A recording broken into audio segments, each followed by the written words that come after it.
Bueno, buenas tardes, buen día, depende de dónde estén mirando la charla. La charla se llama Cyberstopper versus Cyber Enabler y la idea es conversar un poco sobre lo que es la brecha cultural entre quienes protegemos y los que construimos cosas para la organización. En otras palabras, quienes nos dedicamos más al desarrollo o quienes nos dedicamos más a lo que es la protección, la ciberseguridad. Yo soy Walter Rizzi, soy socio de KPMG de Argentina, estoy a cargo de un área que se llama Consulting, que básicamente tiene todo lo que tiene que ver con transformación en tecnología, incluyendo en gran parte ciberseguridad.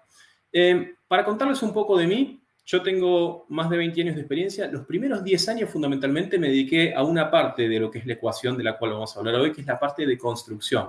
Me dediqué a desarrollar software, fui arquitecto de software, programador, me dediqué a la consultoría de ingeniería de software, me dediqué a CMMI, me dediqué a adopción de agilidad, todo lo que tiene más que ver con la parte de lo que es la construcción. Y durante los últimos 10, si bien continué trabajando en temas de estrategia, me dediqué una gran parte de mi tiempo, diría la mayor gran parte de mi tiempo, en lo que es la parte de la protección o la parte de la ciberseguridad. Con lo cual, de alguna manera, lo que voy a hablar hoy está basado también en lo que es la experiencia de los dos, como yo ya les suelo decir, los dos lados de la cerca. Para empezar, siempre que uno tiene una conversación en la cual está hablando de la conexión entre lo que la organización hace y lo que debe proteger, creo que es importante arrancarle entendiendo muy claramente algo. La famosa transformación digital o la transformación que la mayoría de las empresas en las cuales están, ustedes seguramente están transcurriendo, creo que hay que verla como con dos lados o con dos facetas, y esto es muy importante. Por un lado, la tecnología nos permite hacer mucho más y más rápido, nos permite hacer nuevos negocios, tener nuevos canales, nuevas formas de hacer negocio.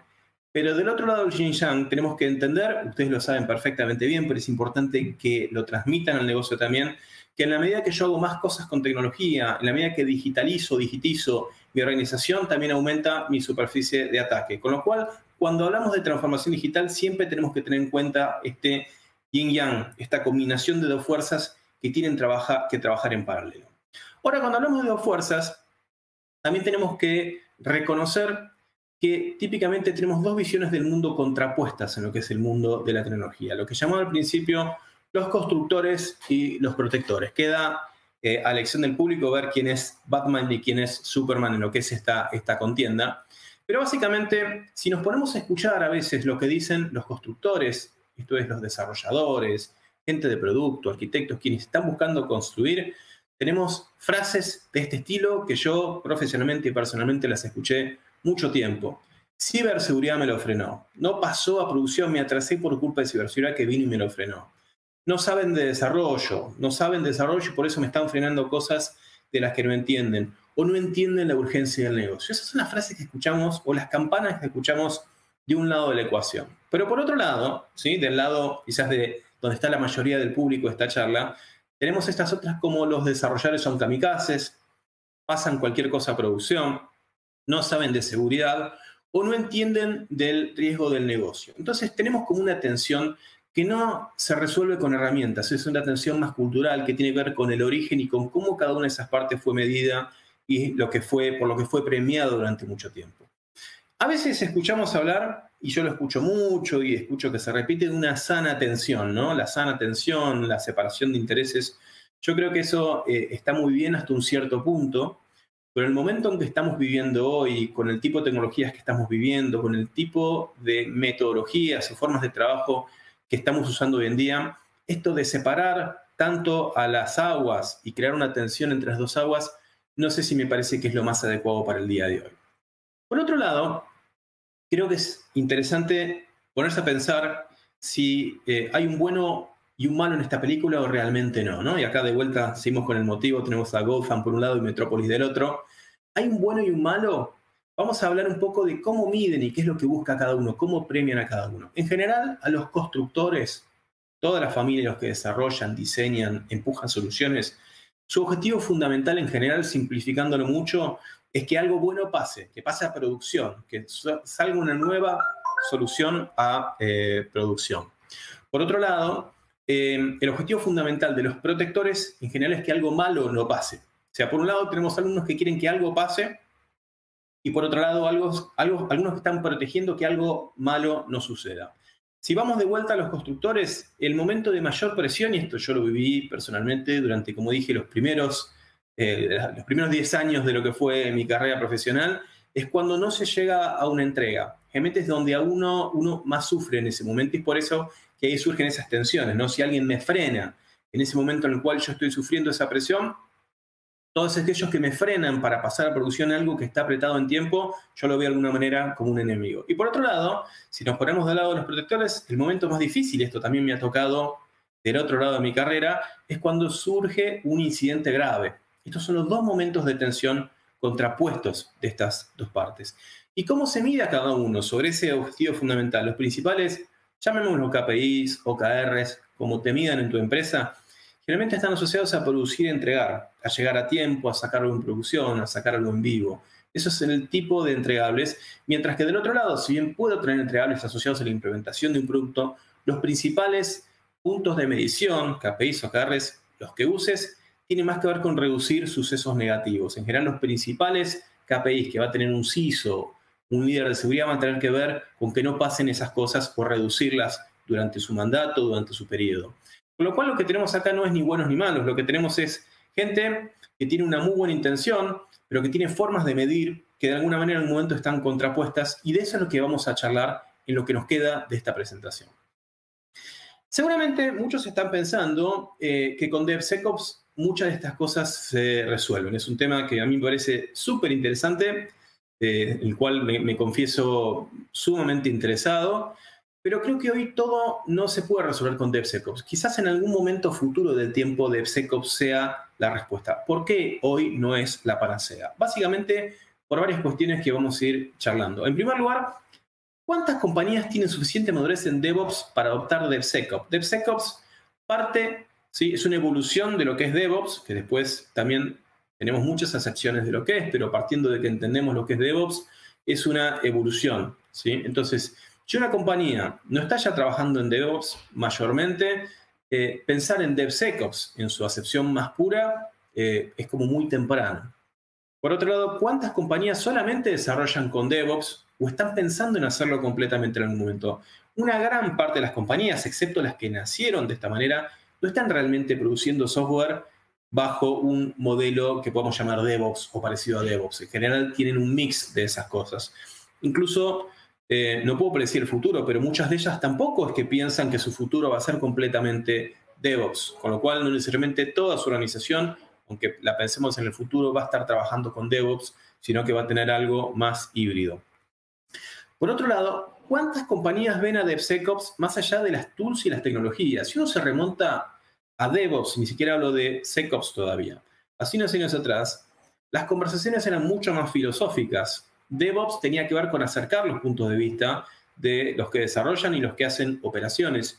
Ni siquiera se hablaba tanto de tools al principio, y si ustedes ven lo que conversé en el slide previo, cuando mostraba a Gotham y a Metropolis, muchas de esas conversaciones que ahora estoy hablando para seguridad y la parte de desarrollo eran conversaciones que tampoco estaban ocurriendo entre seguridad y operaciones. Sin embargo, por diversas razones comerciales o lo que sea, con el tiempo DevOps se ha vuelto un tema casi estrictamente tecnológico. Uno está en una conversación sobre DevOps y escucha hablar de interacción continua, de containers, etcétera, de un montón de soluciones arquitecturales o ayudas al proceso de ciclo de vida que están buenísimas, me encantan y son fantásticas.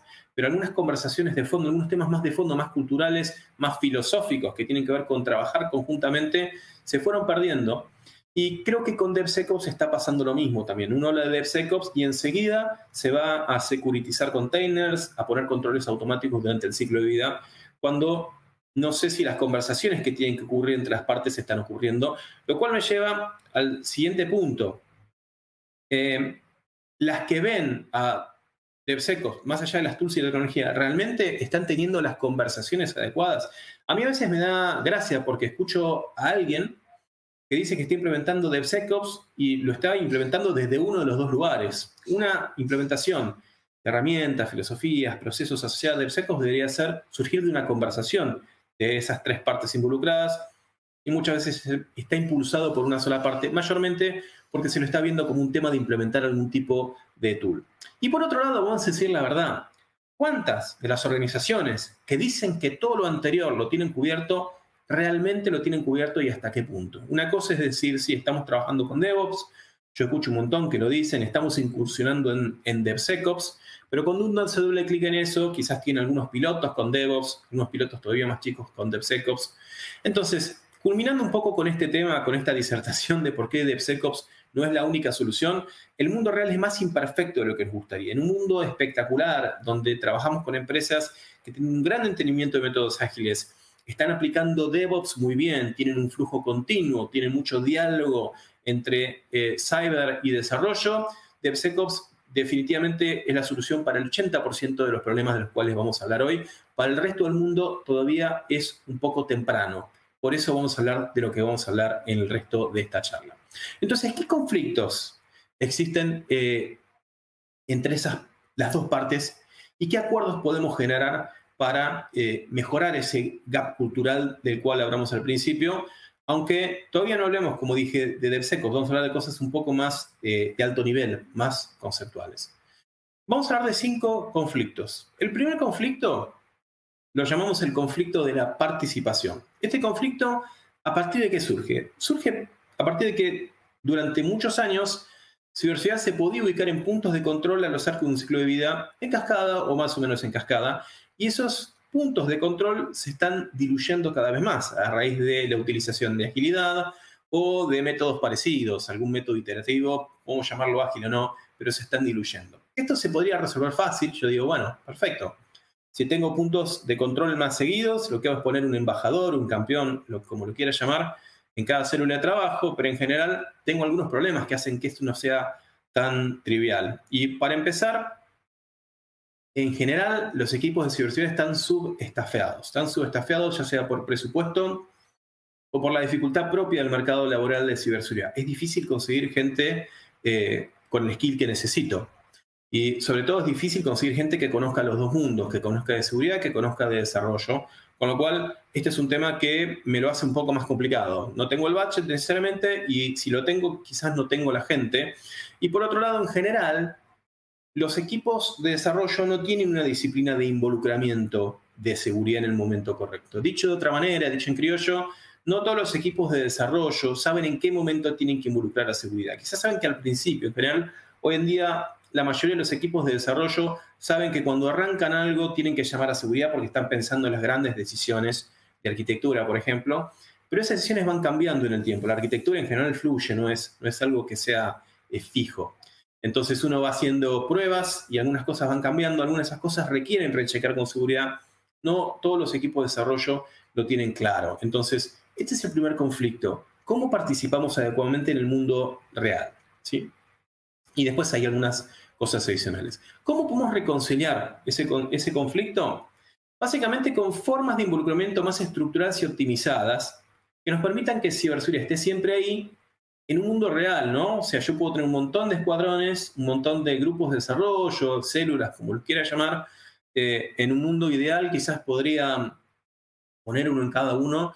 En el mundo real no necesariamente se lo puedo hacer. Algunos tips sobre cómo puedo encarar esto. Por un lado, creo que el primer elemento clave es tener dentro del equipo de ciberseguridad un equipo de soporte a la construcción.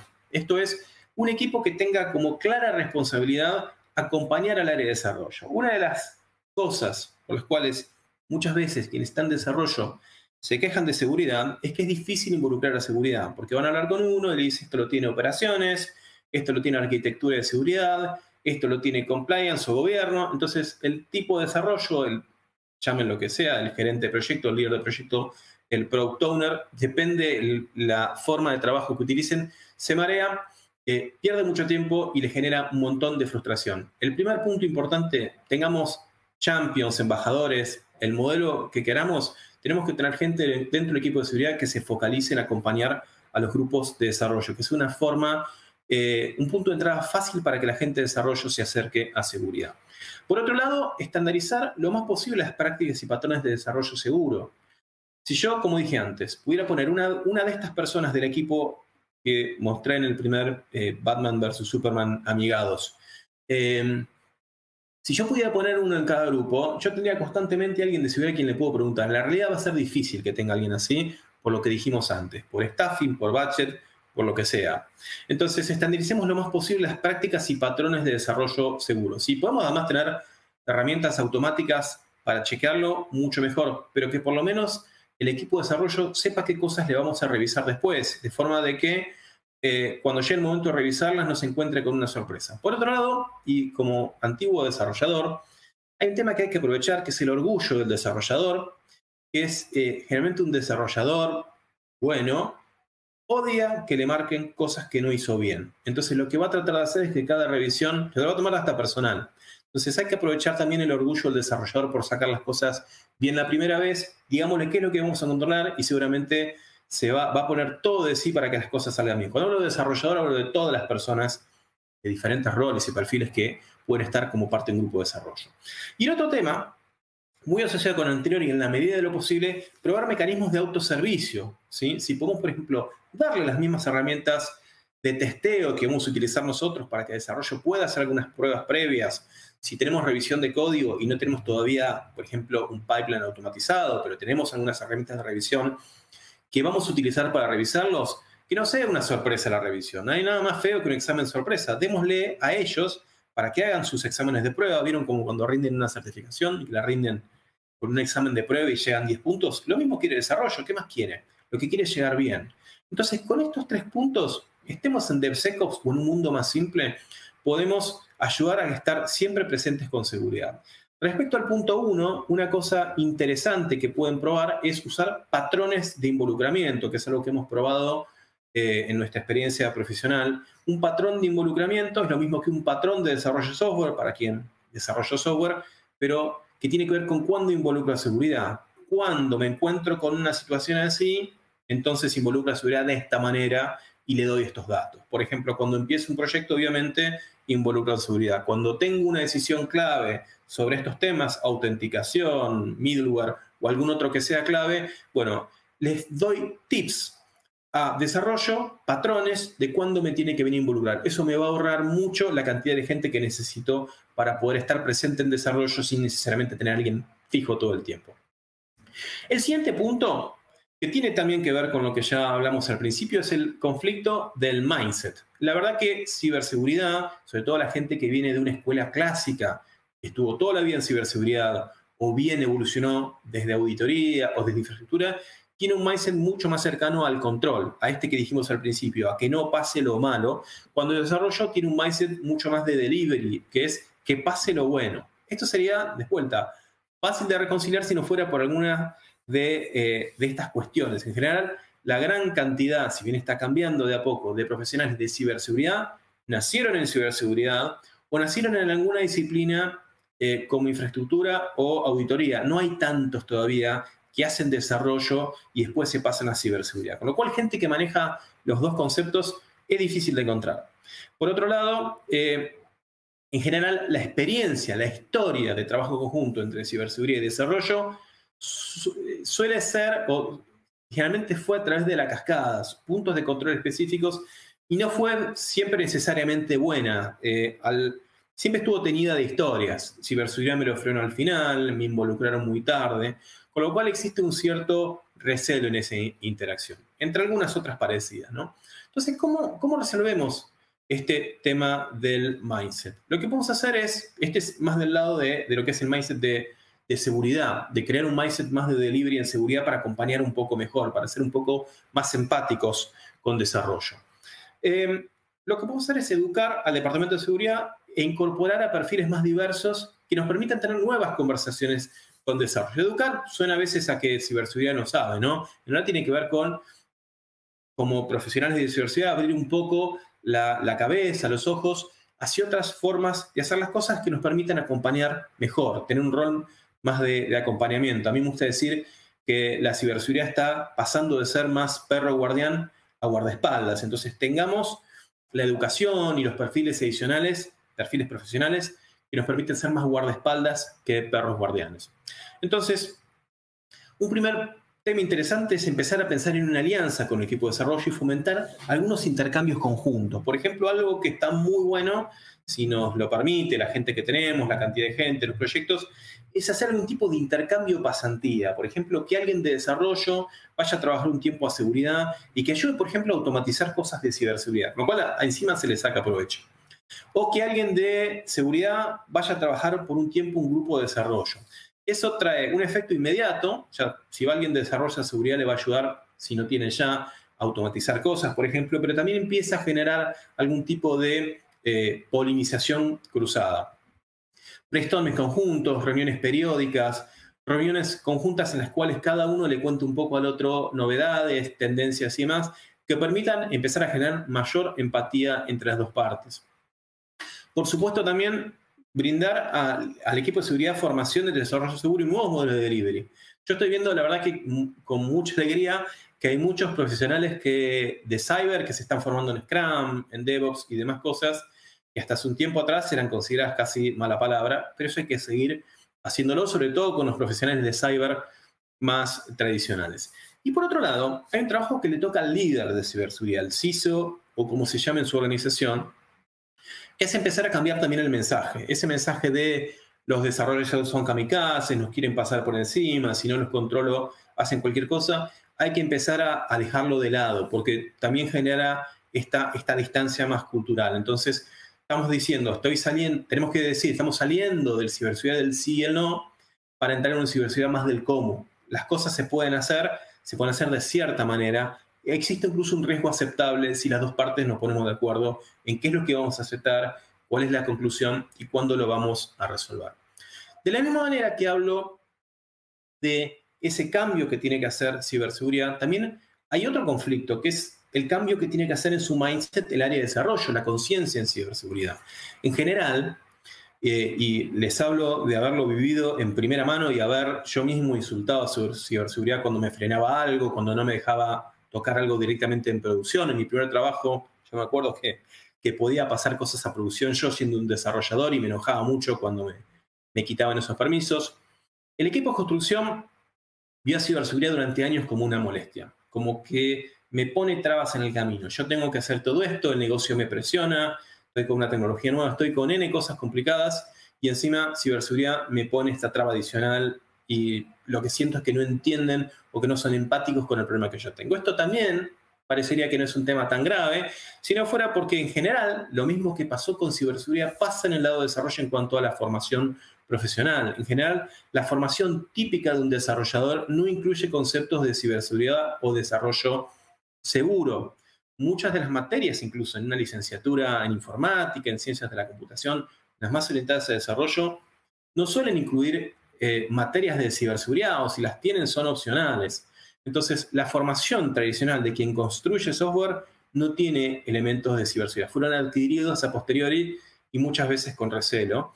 Y por otro lado, lo que les venía diciendo, durante muchos años, el área de ciberseguridad, también un poco por la actitud, por la forma en que se plantó frente a desarrollo, generó una imagen de stopper. Entonces, este es un trabajo de dos partes. Para que este conflicto se resuelva, las dos partes tienen que acercarse a hacer las cosas un poco distinto. Y de estas, si nos ponemos a listar, hay muchas más. ¿Cómo reconciliamos este conflicto originado en esta falta de conciencia de desarrollo, de que la ciberseguridad no está ayudando, sino que está frenando? De la misma manera que para seguridad dijimos, traigamos gente que sepa más de desarrollo al equipo de ciberseguridad o eduquemos al equipo de ciberseguridad en temas relacionados con delivery y desarrollo, lo mismo tenemos que hacer con desarrollo, generar la educación y concientización que permita generar esta conciencia y empatía. Muchos desarrolladores no saben lo grave que puede ser un problema de un desarrollo poco seguro que pasó a producción y está en forma masiva. No saben que puede poner en peligro su propio trabajo, por ejemplo. Entonces hay un trabajo que hacer. El tipo de concientización para un desarrollador, para un técnico, no es el mismo que el que se hace con un usuario final, con lo cual eso hay que tenerlo en cuenta. Algunos tips para hacer esto: generar embajadores de ciberseguridad dentro de los equipos de desarrollo que sean la primera línea de defensa dentro del mismo origen del producto. Esto no es traer a alguien de ciberseguridad que sea como mi facilitador de ciberseguridad, que es una opción, sino en forma quizás complementaria, que alguien del mismo equipo de desarrollo se vuelva un embajador, pero alguien del mismo origen de desarrollo. Puede ser incluso alguien de estos que propuse que hagan una pasantía en ciberseguridad, hacer un tiempo trabajar en cyber y vuelve con un mayor nivel de conciencia de qué es lo que hay que hacer. Esto en algunos métodos se lo llama el campeón, tiene varios nombres, pero se lo suele llamar el security champion en alguna de sus múltiples acepciones. Pero lo importante, fuera de los nombres, es alguien dentro del equipo de desarrollo que tiene esta capacidad para poder sembrar esta semilla de seguridad dentro del equipo. Por otro lado, es importante para los líderes de ciberseguridad, los ejecutivos, que se asocien con el CIO o el CTO y den un mensaje alineado desde los diferentes liderazgos.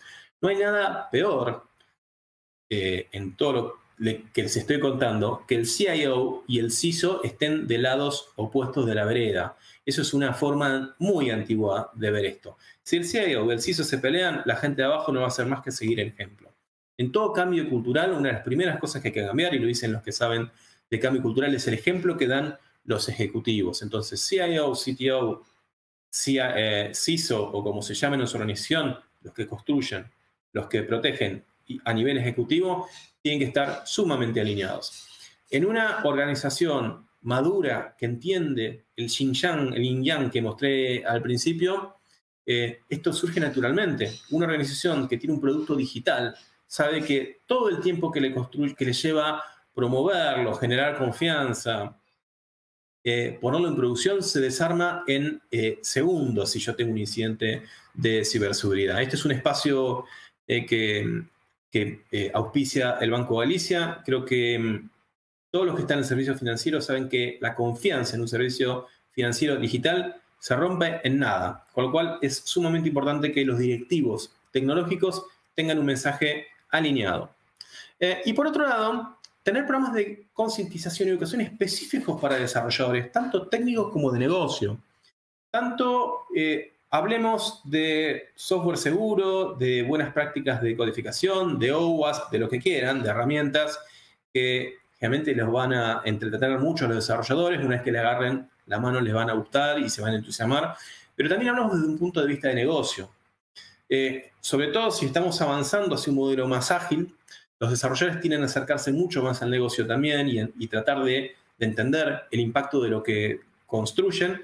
Es importante que entiendan también el impacto de aquello que fue construido y puesto en producción sin seguridad. Hablemos de casos, hay muchos casos, no quiero mencionar ninguno para que nadie se ofenda, pero tenemos muchos casos que han salido en los diarios sobre, por ejemplo, ataques a la cadena de suministro de software, cosas que han pasado por no tener un ciclo de vida adecuadamente securitizado. Con lo cual, esta es la otra parte que tenemos que cubrir. El siguiente punto, que es bastante polémico, es el conflicto del balance. Y este es polémico porque durante muchos años, como había desconfianza entre desarrollo y ciberseguridad, las charlas eran de pasa, no pasa. ¿Por qué las charlas son de pasa, no pasa? Porque si yo soy alguien de ciberseguridad y le dejo a desarrollo que pase algo y no confío, lo primero que digo es, si yo dejo que pase, esto no se arregla más, ¿sí? Entonces, en un contexto en el cual tenemos mutua desconfianza, las conversaciones son blanco y negro, son pasa, no pasa.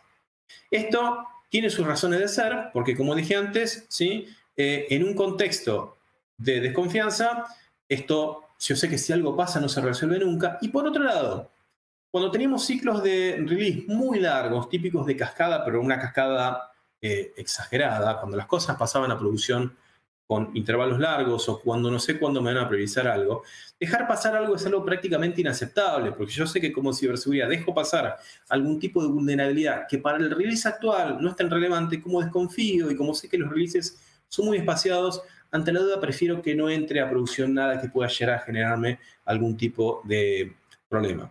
Y por otro lado, durante muchos años, en general fue difícil priorizar la resolución de problemas técnicos frente a demandas funcionales.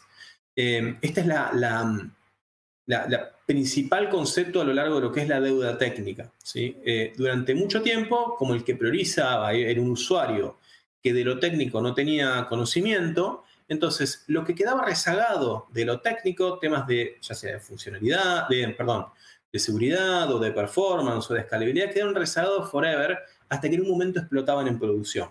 Entonces, como esas conversaciones, es decir, adquirimos cierta deuda técnica, o sea, hicimos ciertas cosas técnicamente más o menos en pos de poder salir a producción con algo, porque el release era para un grupo muy chiquitito.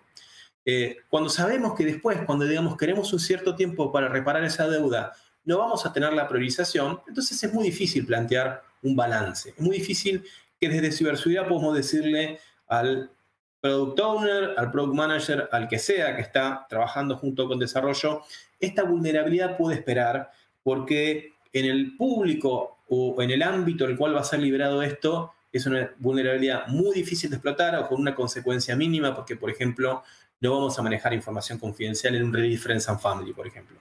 Esta conversación es prácticamente imposible en un entorno de desconfianza. Ahora, en un entorno de mayor confianza y también con un ciclo de vida más claro, sea ágil o sea alguna otra variante, podemos empezar a hablar, y sé que es muy difícil escuchar esto, de trade-offs con responsabilidad. ¿Sí?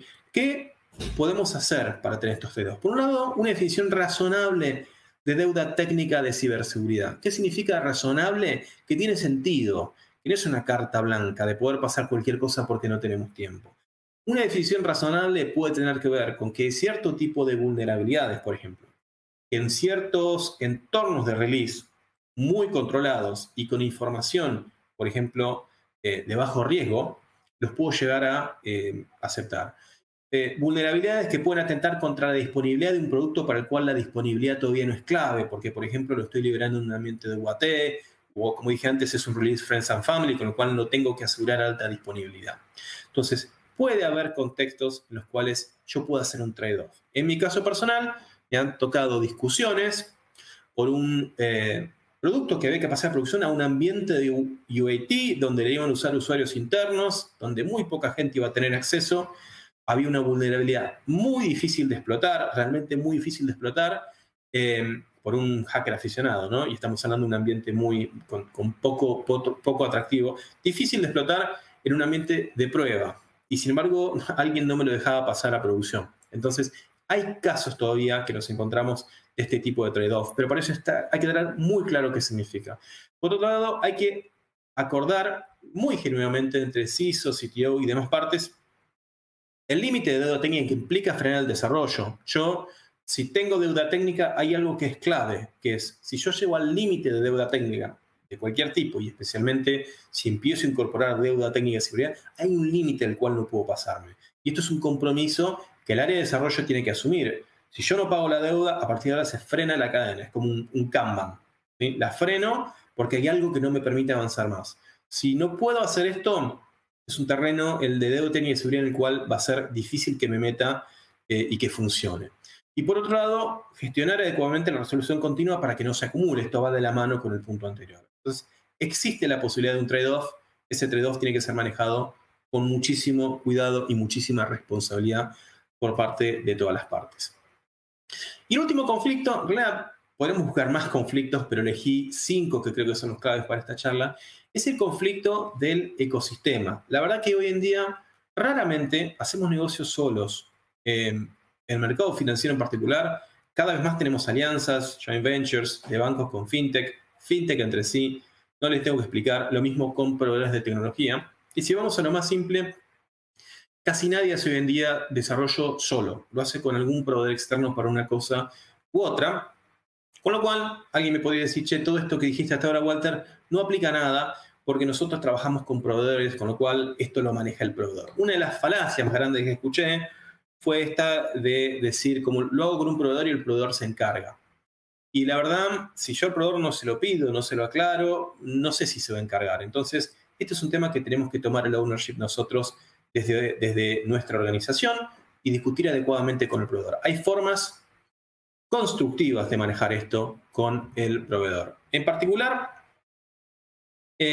muchos contratos con proveedores son combativos, con lo cual discutir con un proveedor si le quiero poner cláusulas de seguridad cuando tengo un contrato combativo, en general no me ayuda. Un proveedor con el cual tengo un contrato combativo, en el cual se lleva todas las penalidades, es un contrato en el cual va a ser difícil después discutir si quiero poner alguna cosa adicional o me la va a querer cobrar muchísimo más. Y por otro lado, en general, una realidad es que muchos proveedores, no los más grandes, pero muchos proveedores de nicho, la verdad que hoy se trabaja bastante con proveedores de nicho porque a veces tienen algún diferencial o son, de hecho, profesionales de empresas más grandes que se juntaron y armaron una empresa desarrollo de nicho que tienen diferencial, muchas veces son muy buenos, pero no tienen los medios para manejar la seguridad de sus soluciones. Ya sea porque no tienen la educación o son empresas chicas que no pueden comprar las herramientas, por ejemplo, para poder hacer las pruebas adecuadas. Entonces, podría no ser un problema trabajar con proveedores, pero en la realidad las relaciones son tensas. No todos los proveedores me resuelven el problema y en particular hay proveedores que no tienen incluso la capacidad de resolverlos. Entonces, ¿cómo podemos abordar este tema de esta brecha de tener que trabajar con proveedores? Lo que creo que tenemos que entender primero es que la ciberseguridad es un compromiso de la sociedad toda y del conjunto proveedor-comprador, ¿no? Y que tanto comprador como proveedor se van a beneficiar de que la solución que construyen sea más segura. La verdad que si una empresa construye un software y ese software tiene un problema de ciberseguridad y por más que no estuviera en el contrato, la verdad que tampoco la deja bien parada. Entonces, algunos tips para manejar todo esto que venimos hablando ahora cuando además me manejo con proveedores. El primer problema, el primer punto o la primera recomendación es incluyamos a proveedores de aplicaciones, sobre todo los SaaS, pero en general, en las actividades de formación de construcción segura y ayudemos a que los proveedores mejoren. Algunos me han dicho, pero les estamos regalando capacitación. Sí, puede ser, pero en algunos casos lo que estamos haciendo en realidad es mejorando nuestra relación con ese proveedor posiblemente estratégico. Si el proveedor al cual estoy formando y le estoy bajando mis estándares y lo estoy educando sobre cómo quiero desarrollar software seguro yo, creo que no es merecedor de esto que le estoy dando, entonces quizás no es merecedor de nada, quizás no es el proveedor con el cual quiero trabajar. Si es un proveedor que me gusta, creo que no deberíamos tener problema en formarlo en nuestros propios estándares de desarrollo. El otro punto importante es invertir mutuamente en mejorar la seguridad de las soluciones. A mí me ha tocado personalmente liderar una prueba de seguridad en una compañía grande argentina con un proveedor chico que la verdad que estaba encantado del penetration test que le habíamos hecho y también le hemos hecho revisión de arquitectura, código y otras cosas, porque decía, prácticamente me regalaron una prueba de seguridad que yo por mi cuenta no podía haber comprado. Entonces, esto que yo estoy resolviendo para este cliente en particular, gracias a esta prueba que me hicieron, lo puedo resolver en mi base de código. O sea, esta prueba y esta corrección, si bien ahora me va a llevar un poco más de tiempo, me permite también después tener un producto mucho más seguro, con lo cual, si bien hace un poco más de tiempo, mejoró mi base general. ¿Sí? En algunos casos incluso hay empresas que han conversado con sus proveedores y les han dicho, si yo te ayudo a mejorar la seguridad, vos hacemos un descuento y nos beneficiamos los dos porque tu producto también termina siendo más seguro y de mejor calidad. Y finalmente, hablando de proveedores, hay un tema importante que no tiene que ver con los proveedores en sí, que es entrenar a las áreas de adquisición, esto es compras y sus variantes, para que cuando estén por comprar algo, sobre todo soluciones cloud o as a service, también involucren tempranamente a ciberseguridad, para que este tipo de conversaciones sobre la seguridad y demás las podamos tener tempranamente. Me ha pasado de escuchar de compañías en las cuales compras o alguien del negocio directamente con compras compra algo, después eso llega a seguridad, cuando llega a seguridad dice, mira, no cumplís con los estándares y el proveedor dice, bueno, esto cuesta más plata, nunca me lo dijeron. Bueno, y ahí todas las partes se enojan y el negocio dice a seguridad, déjalo pasar igual porque ya tenemos el contrato. Me acuerdo que alguien decía la frase, nos llegan con el contrato firmado. Entonces, para que esto funcione bien, para que reduzcamos esta brecha cultural, es importante también desde compras, no solo desde desarrollo, acercarnos lo más posible hacia seguridad. Terminando con la charla, y espero que estas cosas les hayan aportado y les permitan sobre la base en la cual están hoy en día construir un poco más. ¿Qué puedo revisar hoy mismo? Ustedes se van ahora, termina la ECO, hoy o mañana, no sé cuántos días quedan. ¿Qué podemos revisar hoy mismo de todo esto que dijimos, ¿no? Nos vamos al escritorio, ¿qué podemos pensar en nuestros diferentes roles? Si soy del equipo de ciberseguridad, algunas cosas que me puedo llevar para pensar o para chequear o para discutir con el equipo. Primero, ¿qué entendimiento tengo sobre prácticas modernas de desarrollo? Esto que estuvimos hablando. Trabajar con agilidad, modelos iterativos, DevOps, DevSecOps, es algo que está en mi lenguaje, y si está en mi lenguaje, ¿hasta qué punto lo entiendo? Tengo que profundizar un poco más para lograr esa mejor comunicación y empatía con desarrollo. ¿Qué actitud tengo frente a los equipos que construyen? ¿Tengo una actitud de ayudar o tengo esa actitud de me quieren pasar por encima, son unos chantas y quieren hacer cualquier cosa y zafar en lo posible de ciberseguridad? ¿Qué capacidades tengo hoy para soportar la demanda de desarrollo? Yo le puedo decir a desarrollo, tiene que pasar todo por mí, pero si le digo eso y no tengo la capacidad para acompañar, ya sea los skills o la cantidad de gente o las herramientas, estoy diciendo que pase por mí, le pongo la traba, pero no doy las herramientas para pasar por la puerta, con lo cual también tengo que evaluarme si tengo esos elementos. ¿Qué entendimiento tiene mi equipo, si soy el CISO o si soy un líder de seguridad, sobre el negocio y sus prioridades? Entiendo esto de que, por ejemplo, puede haber fechas comprometidas con marketing, puede haber una campaña importante y tengo que acoplarme adecuadamente para acompañar esas prioridades de negocio. Y en caso, por ejemplo, de tener que incurrir en algo tipo esa deuda técnica de ciberseguridad, porque no queda otra, porque el tiempo no nos da, porque cometimos algún error e involucramos tarde en ciberseguridad. ¿Puedo realmente meterme en ese riesgo? ¿Tengo los acuerdos necesarios entre todas las partes para asumir ese tipo de trade-off?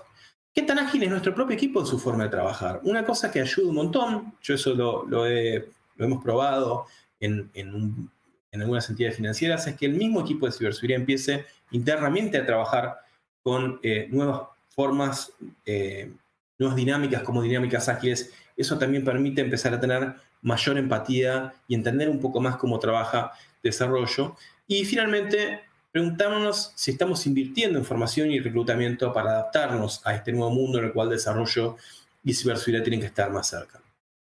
Y si soy del equipo de construcción, ¿qué cosas me puedo llevar? Si hay alguno en el público que es más del lado de desarrollo o está en el medio, creo que algunas cosas importantes, la primera de todas es qué tan conscientes somos del impacto de un incidente. ¿Sabemos que realmente esto por el cual ciberseguridad me está jorobando, realmente si permanece podría ser el punto de entrada para algo grave? ¿Sabemos lo graves que son las cosas que están pasando derivadas de una brecha, por ejemplo? ¿Qué entendimiento tenemos sobre prácticas de construcción segura? ¿Conocemos los estándares? ¿Conocemos las buenas prácticas? ¿Tomamos cursos? ¿Tenemos algún tipo de certificación? ¿Entendemos de qué hablan cuando hablan de construcción segura? ¿Qué actitud tenemos frente a los equipos de ciberseguridad? ¿Creemos que son los que molestan o sabemos que nos quieren ayudar, por más que quizás estemos muy apurados? ¿Sabemos cuándo y cómo involucrar a ciberseguridad? Salvo que tengamos una figura de un champion o un embajador en sus diferentes formas de implementación. Si los tengo que llamar, ¿sé los momentos en los cuales es clave llamarlo? O no lo sé, me resulta medio una nebulosa. ¿Qué herramientas o recursos me faltan para yo desde casa desarrollar más seguro? Me faltan herramientas de revisión de código, me faltan más estándares, me falta que ciberseguridad me libere algunas licencias de la herramienta de pruebas para yo poder testear por mi cuenta y no tener que caer con errores al final cuando me hagan la prueba o cuando llegue el momento de hacer la prueba. Y finalmente, ¿conversamos con Cyber sobre cómo hacer las cosas mejor juntos? ¿Tenemos ese tipo de charlas constructivas para hacer que las dos partes funcionen mejor?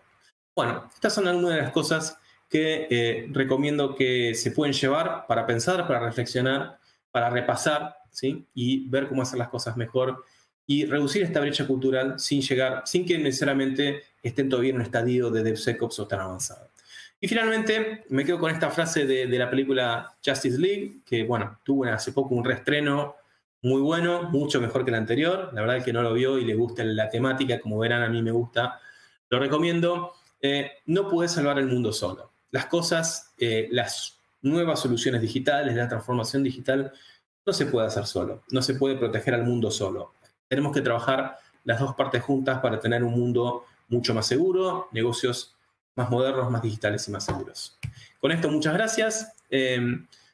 Si les quedó alguna duda, más allá de las que vamos a conversar a continuación, me pueden encontrar ya sea por mail o por LinkedIn. La verdad que es un tema que me apasiona un montón, me gusta mucho, y si alguno quiere preguntarme algo, comentarme algo, agregarme algo, aportarme algo o criticarme algo de lo que dijimos, o simplemente dice, quiero charlar un rato de lo que dijiste, con todo gusto se puede acercar a mí. La verdad que con muchísimo gusto lo voy a recibir. Como le dije, es algo que me apasiona.